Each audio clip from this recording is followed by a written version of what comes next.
the basis of what I want to talk to you about is obviously to do with the sustainable farming scheme, the consultation, and Leslie Griffiths has stated or sort of prefaced the entire thing by saying, I'm just going to quote from her thing and ask you for comment. The urgency of the climate and nature emergency cannot be overstated. Its effects are impacting on our ecosystems, altering the very fabric of our world, and pose significant threats to our agricultural and food systems. Recognizing this, our focus on sustainable policies, innovative strategies, and collaborative efforts is paramount in mitigating the adverse effects of climate change while ensuring a resilient future for all. So that's what she says. And the inference there is that farming is playing some part, a detrimental part, in what she's called the climate emergency. So first of all, can I have your view, or sort of the wider campaign view of the evidence that's underpinning her prefacing her statement like that? So for many years, since the 1980s, we've been in environmental type schemes. So all this has been government driven from the beginning. I look at what we do up here on this farm for 375 years. It's sustainable. I see the first swallows coming in. I hear the first cuckoo. I don't see the nature depleted whales that I hear about. The frog spawns on the mountain, the birds are singing, and we can produce food in an environmentally friendly way. Yeah, there's problems, don't get me wrong, but we need to address them problems. But cheap food comes at a cost, and I think it's an easy way out to blame the farmers, and it has been for many mainstream media outlets and for governments as well.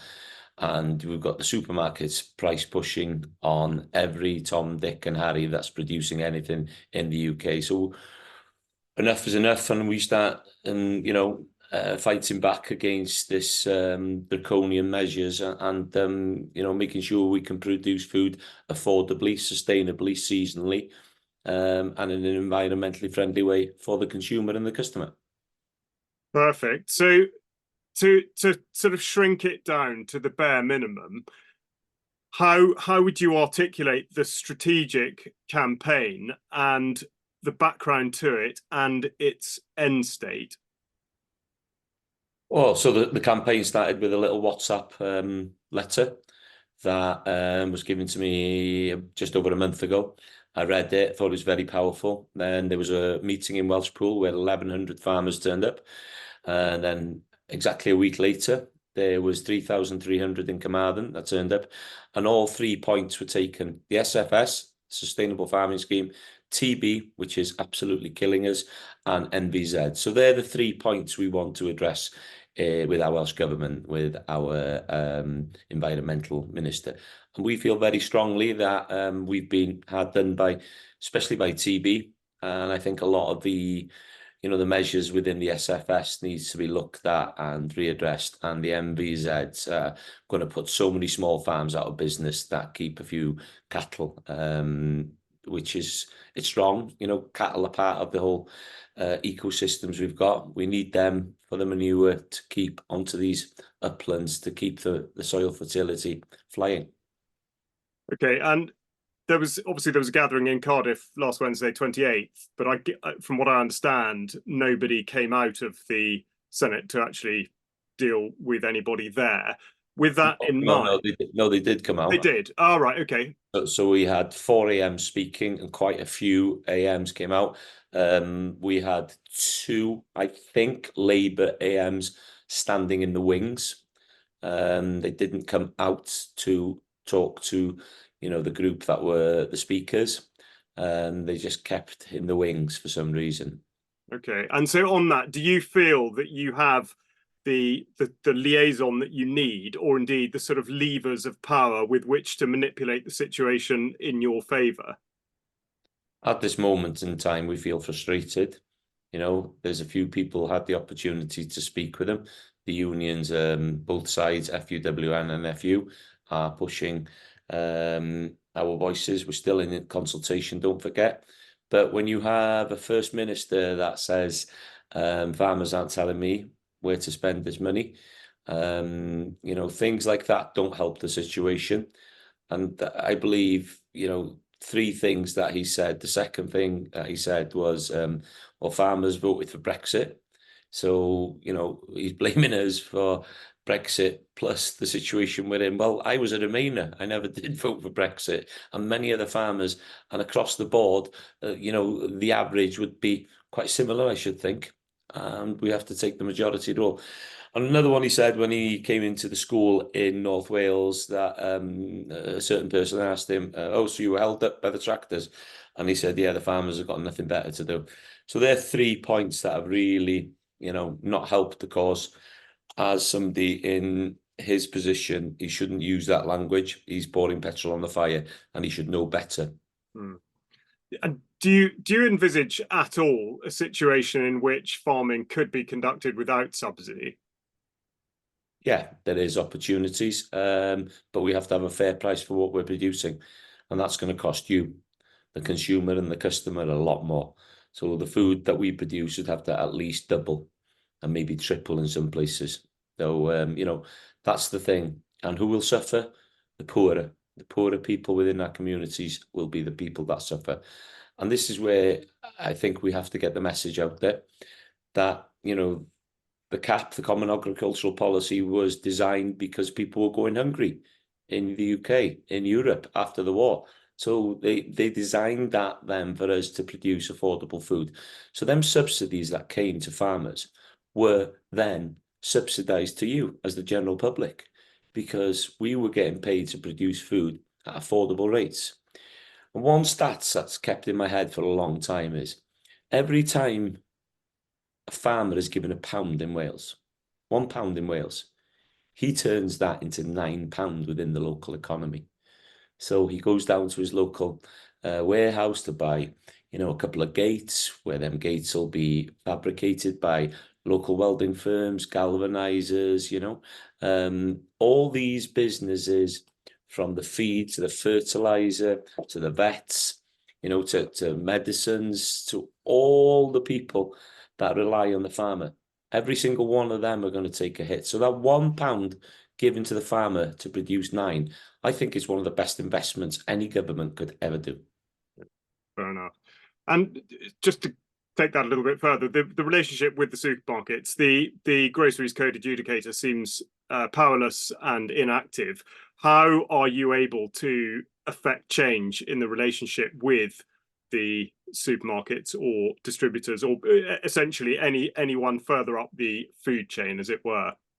I think we have to look at policies that are set up in government as well. If we could have a policy within the government that, whatever something costs price production, that the farmer gets maybe 5 or 10 or 15% on top of that. Because when you've got farmers that are milking cows, and that price of production of milk per litre coming through the thing is costing them 35 pence, and they're only getting 30 pence for the milk. Well, you don't have to be clever to understand that's not sustainable. And these are the things that government and supermarkets and the consumer have to understand, because we are sleepwalking into food shortages. No doubt, no doubt. I've been saying it for a long time.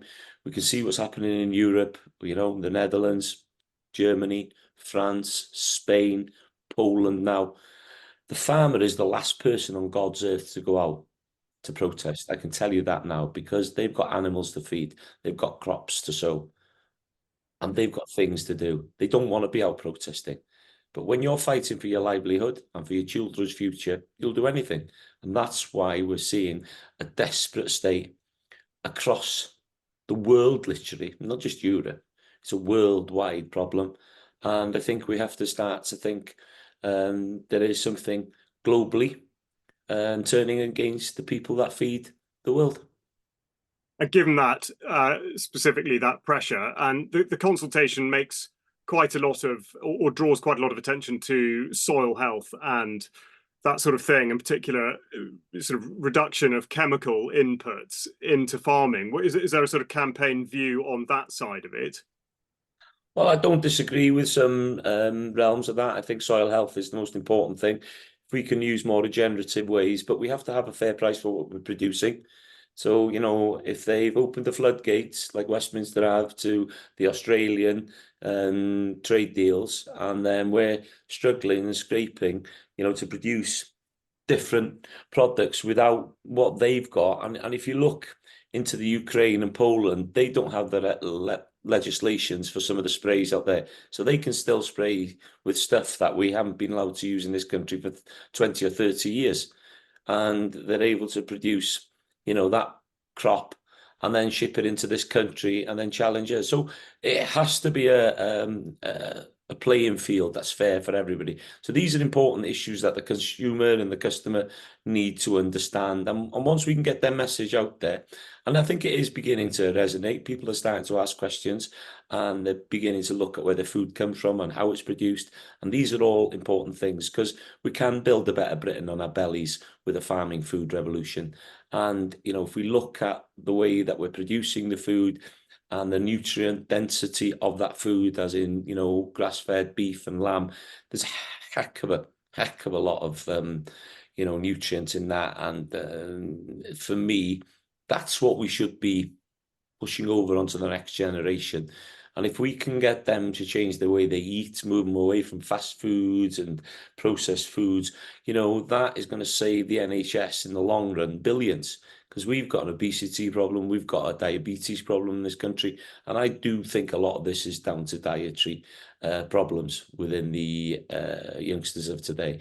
So, build a better Britain on our bellies by teaching the next generation what to eat, seasonal, good, healthy meats, and making sure that they understand the benefits of that, because the benefits is not just physical. I think the benefits would be massively mentally as well. There's a lot of depression. There's a lot of people that are feeling, that there's not much of a future. But you get good food in you and you get out into the great outdoors and do something and find something, and do some challenges.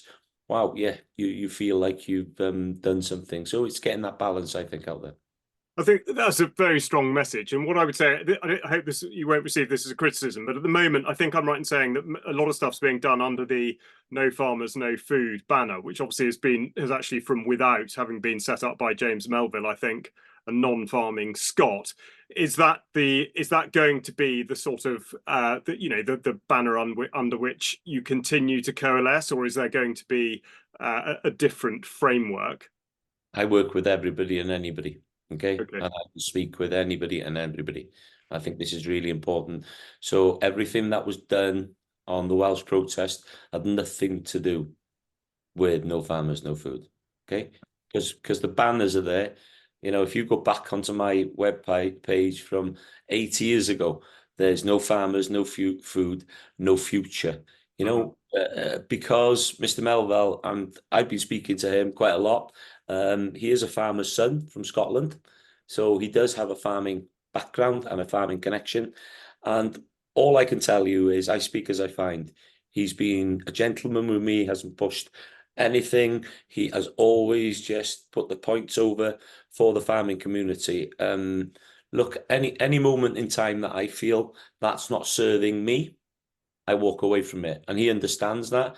But I can't fault the man and the people around him. I think he's been very, very unlucky that he's sort of the figurehead there, and people have been pointing at him. I'm trying to discredit him because it's like somebody's that's an alcoholic, and he's come clean, and everybody will just go, well, he's just a bloody alcoholic. He's just an alcoholic.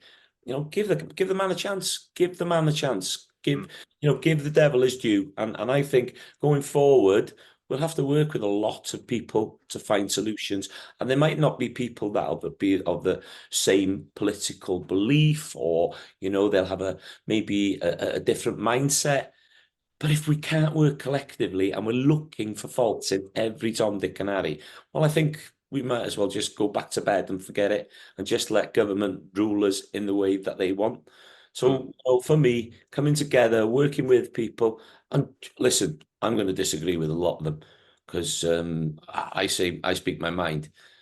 But if the aim and the main goal is to future-proof food production, the environment, and farming in the UK, yeah, I'll work with anybody. Even if Donald Trump gets on the phone and asks me to, have a chat with him. what I want to be able to do is direct the public, direct the viewing audience to somewhere that they can follow what you're doing, support what you're doing, understand what you're doing, and if they are able to pitch in and offer trading relationships with farmers or who knows what. Yeah. Where do people go to do that? Yeah, well, look, I have the biggest following in the world as a farmer on YouTube with 2,100,000 and rising every week. 300,000 followers on Facebook. So everything, TikTok as well, Instagram, and I have a X account. So everything will be shared across these platforms. And, I'm more than open for discussion. I've been using a lot of other people's videos, people sending me videos about their thoughts, their frustrations, their children's frustrations. A lot of kids have been asking, will there be a future for us in Welsh agriculture and Welsh farming? And these are quite poignant videos when you watch them. They're very powerful because you can see these kids out there pulling calves, out there milking, helping their mothers and fathers. That was the way I was brought up. I wasn't university educated. I just went to school. I didn't go that very often, to be honest with you. I'd much rather be home with my father. And, my father's 87. He still works 7 days a week. He's still on the farm, loves it. He's never had a passport, never had a holiday. The only time he ever went away was with my mother for a honeymoon to the Isle of Man. That's the only holiday my father's ever had in his life. He has worked his whole life to produce food affordably, seasonally, and sustainably for the general public. And he doesn't moan. But he is absolutely angry about some of the draconian measures that people are trying to bring on, to the land that him and his forefathers have worked bloody hard to produce that food to feed people affordably. They want to plant trees on them. So we've got to address that. And I'm not against trees one bit. The right tree in the right place, hedges and edges. And I think hedges and edges would be a lot better for the carbon sequestration and for, nature and as in wildlife corridors. And we have to look at these dimensions within the agricultural sector, and some farms will be more open for it. Some farms will be more open to plant the odd tree here and there. I planted 40 trees last year on the farm, and they were all fruit trees. And generations to come, they'll be going, oh, Gareth Jones planted that. Look, my grandfather or my great-grandfather. That's the feeling that we should be getting. We should be leaving a legacy behind us. And I feel we have been portrayed as the bogeyman in a lot of situations. And it's time for change, because you will need a farmer once, twice, or 3 times every single day of your life. Perfect. Okay, look, I know you're short of time. If you have got a sort of closing message for the UK column audience, then please do sort of have your say now. But the only other thing I would ask is kind of in relation to what you were just saying. In your dealings with the government and with industry, do I assume that within the sort of the SFS consultation, rather than just rejecting it wholesale, you want to negotiate into a position that suits all parties? Negotiation is part of the conversation, but if you're not in the room for that conversation, it's never going to happen. So, the consultation now is up there. But when you get the first minute to say farmers aren't going to tell him where he spent the money, what the point of a consultation? These are the things that are aggravating and frustrating people. There's a few good things in it, don't get me wrong, but we have to look at every single farm individually. And to be blanketing a country with one scheme fits all, I don't think it's right. I really don't think it's right. And what, meats for my neighbour next door will not be for me. And we farm very, very similar.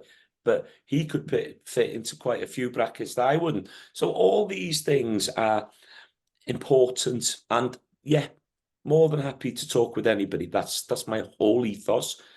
People are making it political. People are trying to throw, curveballs as he's a right-wing extremist. He's a zero bloody denier and all these things. Look, I'm a farmer, foremost. I'm a father of 3.